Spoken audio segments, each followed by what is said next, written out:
सभी मान्यवर श्रेष्ठ पत्रकार बंधु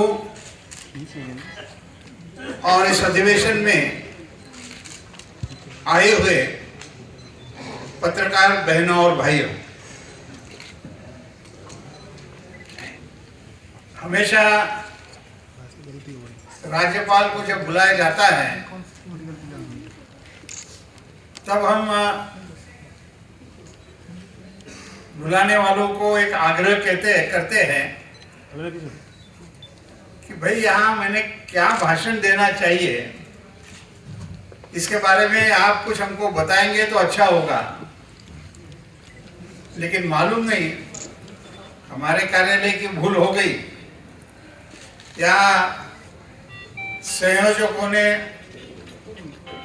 जानबूझकर वो भेजा नहीं कि मैंने क्या बोलना चाहिए। लेकिन अभी भी यहाँ आने के बाद उन्होंने मुझे 34 साल पुरानी श्रमजीवी पत्र आगरा का घोषणा पत्र दिया और ये जब मैंने पढ़ा तो 34 साल के पूर्व के पत्रकार और आज के पत्रकारों में भी कितना अंतर है इसका एक एहसास भी हुआ और उस समय पर कुछ चर्चा भी हुई थी।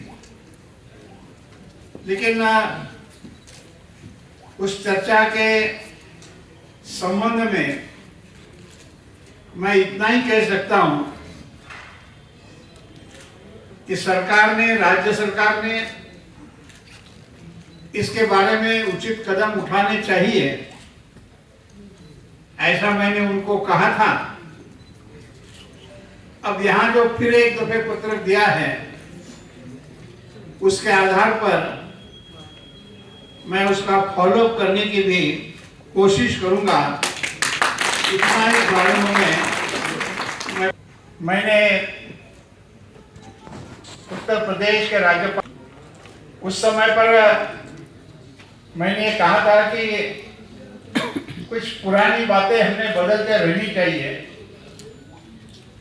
और उसमें कहा था कि भाई ये महामहिम अंग्रेजों की याद देता है, हिज एक्सलेंसी अंग्रेजों की याद देता है, तो महामहिम के बदले में माननीय कहिए और हिज एक्सलेंसी के बदले में ऑनरेबल कहिए, थोड़ा जरा अपना तो आ जाएगा।